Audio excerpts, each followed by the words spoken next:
Going into the race, I was feeling something in my hip. Honestly, I was feeling it since yesterday when I was doing my shakeout.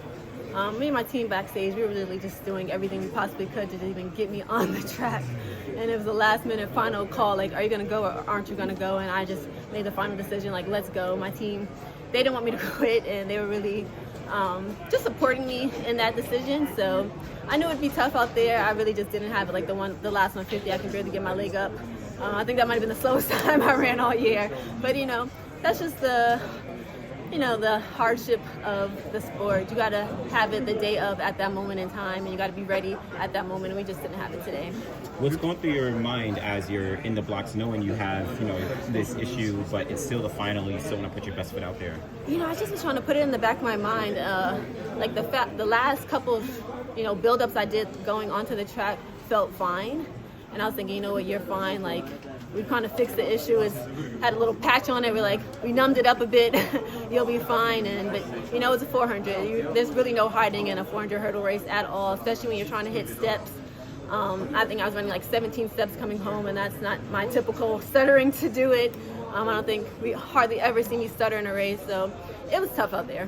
Were you in pain in the race, or was it just about the range of motion? The range of motion. It definitely was just completely lacking. Like, I literally could not lift up this right leg at all coming home.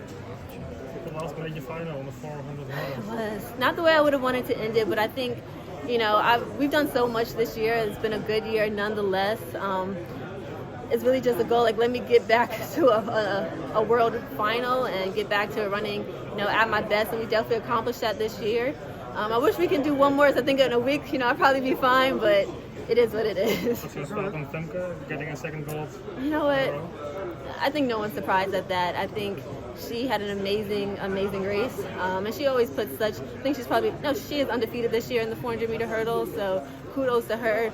She's honestly such a sweet girl, too, so definitely rooting for her. She has many, many more years to come.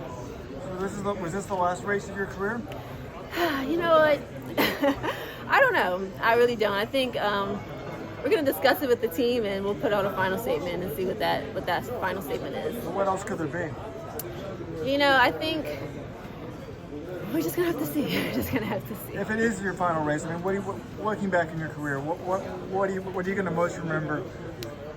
Oh man, I think just the moments I think I've had a lot of good moments. I think I've maybe ticked every single box there is to tick in this sport. I definitely wanted to try to PR this year again. I think I could have gotten under a 51.5. That was really the goal this year. So I came up a little short on that, but at 35, I'm definitely happy with the year, especially after all the injuries I had leading up to this point. We were almost injury-free this entire year up until this last little bit after USA's. I kind of hurt my Achilles, and magically my Achilles stopped hurting today, but everything else is going. So, that's just what it is. But proud of all of my accomplishments, really.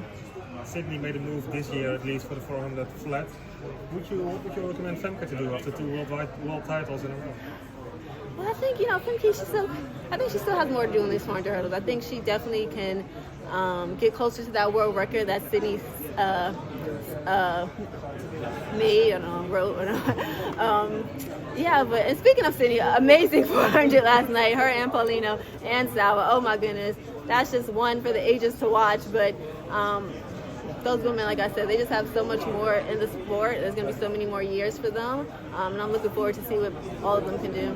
Do you have any idea what you're going to be doing in the coming years? You know what? I'm waiting. You've dabbled, of course you've run the 4x4 a couple times, and you've done the 400 occasionally. I wonder if you think more women should attempt to do 400 hurdles and 400 and dip their toes, in both. Yeah, absolutely. I think that's what's making the difference in our sport. Is you having 400-meter hurdlers that can really run a really good 4. Being on that 4x4 definitely pushed me to drop some faster times in the 400, and when I improved my 400 flat time, I definitely became just a lot more remarkable in the 400-meter hurdles. So I think from going forward, you're going to have to be a girl that can do both. 4 years ago, a little Femke stood on the podium here the first time. You were next to her. What's the big difference between the Femke of the Olympics in Tokyo back then and this Femke? I think it's just growth. I think you learn so much as you keep going in this sport. You get a lot more hungry. I think the bar just keeps getting set higher and higher and higher, and Femke's really been matching it. to say the least. And she's gonna have some competition though. I think, you know, even with my training partners, they're coming along. Anna and my girl G just having a remarkable, huge PR for Panama. So it's Femke's gonna start having a lot more competition in the next years, and that's just gonna push her even faster and push the event further along. She always said you are her idol. How does that feel, going to be retiring yourself? It feels good. I think, you know, she's always been very vocal, even telling me that. Femke's just such a sweet girl. She honestly is. So I'm, you know, you like when your competitor is also someone that you truly like, and she's someone that I truly do just admire on the sport, but just as a person as well. So definitely appreciative to be her idol, and yeah, I'm just rooting for her, rooting for all of them. Apologies if you answered this already. I'm a little late to the hurdle. But how do you feel about this being the 400-meter hurdles that you're moving in? I feel good. I think, you know, you're always going to want more for yourself, and I think that's been the difficult part for me is you have little injuries and you think, oh man, if that wasn't the case, I can do this. But after a while, you just have to call it at some point. So it's not officially, I'm calling it. We'll make a final statement with the team and really make that decision. That was the plan going into this year, but I think things happen and plans change, and we'll see if that's still the plan. But I'm really proud of what I've been able to accomplish in this sport. I'm proud of the mark that I set, the advancements I've personally made and just as a whole made in the 400-meter hurdles. Even going into this race, I was thinking maybe because I was kind of feeling a little something, I was like, you know, maybe I'll just go out a little slower than I do and work the back half. And I was like, there's no way you can do that because you changed that. If you go out slower, you're never going to be able to catch this girl because that's not the event anymore.